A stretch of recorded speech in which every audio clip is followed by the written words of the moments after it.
اعوذ باللہ من الشیطان الرجیم بسم اللہ الرحمن الرحیم یرید اللہ لیبین لکم۔ اب یہ چونکہ کچھ احکام آ رہے ہیں تو ایک فلسفے کی باتیں آ رہی ہیں اب چند۔ بسا اوقات ایسا ہوتا ہے کہ احکام کو انسان اپنے اوپر بوجھ سمجھنے لگتا ہے، یہ کرو یہ نہ کرو، یہ کرو یہ نہ کرو، تو آدمی کی طبیعت ہے، فطرت ہے، یہ بات سے محسوس کرتا ہے۔ بلکہ عیسائی تو میں نے ایک مرتبہ 1970 میں تقریر سنی تھی، کرسمس گزاری تھی لندن میں، تو انہوں نے کہا تھا کہ شریعت لعنت ہے۔ خواہ ایک انسان کو یہ حرام ہے، یہ حرام ہے، یہ حرام ہے، رک نہیں سکا ہے، اب دل اس کا میلا ہو جائے گا، گلٹی کانشنس ہو جائے گا، گلٹی کانشنس سے اس کے اندر جو ہے وہ نیگیٹو سائیکالوجی ڈیولپ ہونی شروع ہو جائے گی۔ یہ ساری گندگی کہاں سے پیدا ہوئی کہ آپ نے حرام حلال کا فلسفہ چھیڑ، سب حلال کرو، چھٹی ہو جائے گی۔ تو ایسے ایسے فلسفے بھی دنیا میں ہیں، اور یہ میں نے تقریر سنی 1970 میں لندن میں کرسمس کے دنوں میں۔ یرید اللہ لیبین لکم، اللہ تعالیٰ چاہتا ہے کہ تمہارے لیے ان چیزوں کو واضح کر دے۔ وَیَہْدِیَکُمْ سُنَنَ الَّذِینَ مِن قَبْلِکُم، اور تمہیں ہدایت دے ان راستوں کی کہ جو تم سے پہلے کے لوگوں کے تھے۔ وَیَتُوبَ عَلَیکُم، اب اس میں دونوں طرف جائے گا، پہلے کے نیکوکار بھی تھے، پہلوں کے بدکار بھی تھے۔ نیکوکاروں کا راستہ تم اختیار کرو، صراط الذین انعمت علیہم، اور دوسرے راستوں سے تم بچ سکو۔ وَیَتُوبَ عَلیکُم، اللہ چاہتا ہے تمہارے اوپر، تم پر عنایت فرمائے۔ واللہ علیم الحکیم، اللہ تعالیٰ سب کچھ جاننے والا، کمال حکمت والا ہے۔ واللہ یرید ان یتوب علیکم، دوبارہ پھر وہی، اللہ چاہتا ہے تم پر مہربانی فرمائے۔ ویرید الذین یتبعون الشہوات، اور وہ لوگ کہ جو شہوات کی پیروی کرتے ہیں، وہ چاہتے ہیں ان تمیلوا میلا عظیما، کہ تم تو ایک طرف غلط راستے سے دور تک تمہارا جو ہے رجحان ہو جائے اور ادھر ہی تم بھٹکتے چلے جاؤ۔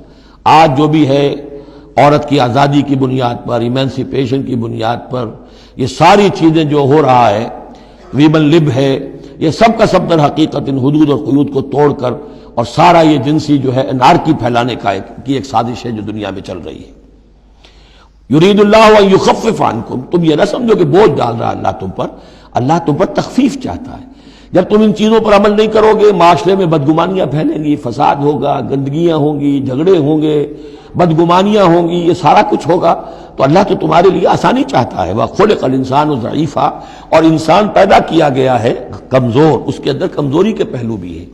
جہاں بہت اونچا پہلو ہے، روح ربانی پھونکی گئی ہے، وہاں یہ نفس بھی تو اس کے اندر ہے، اور اس کے اندر جو ہے ضعف کے پہلو موجود ہیں۔ یا ایھا الذین آمنوا لا تاکلوا اموالکم بینکم بالباطل، اہل ایمان اپنے مال آپس میں باطل طریقے سے ہڑپ نہ کرو، الا ان تکون تجارتا عن تراض، سوائے اس کے کہ تجارت ہو تراض منکم، تمہاری باہمی رضامندی سے۔ یہ جوتا ہے 200 روپے کا ہے، آپ کو منظور ہے، 200 دیجئے، جوتا لے لیجئے، یہ آپ کی باہمی رضامندی سے سودا ہے، وہ ہو گیا۔ لیکن یہ کہ اس سیدھے سادے اور صحیح اور طریقے پر، ایک ظاہر بات ہے کچھ نہ کچھ تو آپ نے نفع اس میں سے کمایا ہے، آپ نے محنت کی ہے، کہیں سے لائے ہیں، سٹور کیا ہے، دکان کا کرایہ دیا ہے، لیکن اس کو وہ گرج نہیں کرے گا۔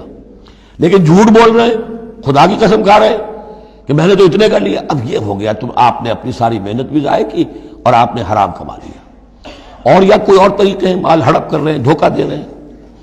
یا ایھا الذین آمنوا لا تاکلوا اموالکم بینکم بالباطل الا ان تکون تجارتا عن تراض منکم ولا تقتلوا انفسکم، اور نہ اپنے آپ کو قتل کرو، یعنی ایک دوسرے کو قتل کرو۔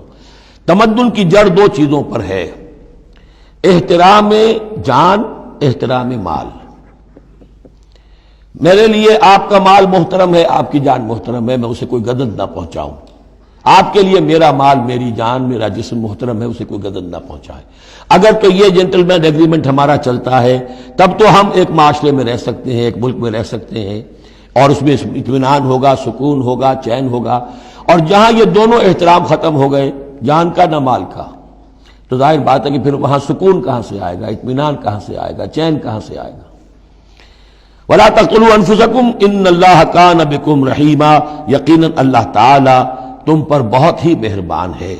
وَمَن يَفْعَلْ ذَلِكَ عُدْوَانًا وَظُلْمًا، اور جو کوئی بھی یہ کام کرے گا، دو کام، چوری اور دھوکہ اور قتل نفس، ظلمًا اور عدوانًا، تعدی کے ساتھ، ظلم کے ساتھ، فسوف نصلیہ نارا، تو اسے تو ہم جھونک دیں گے آگ میں۔ وَكَانَ ذَلِكَ عَلَى اللَّهِ يَسِيرًا، اور یہ چیز اللہ پر بہت آسان ہے۔ یہ نہ سمجھنا کہ کیا اللہ تعالیٰ تمام نوع انسانی کو جہنم میں جھونک دے گا، یہ اللہ کے لیے بہت آسان ہے۔ صدق اللہ العظیم۔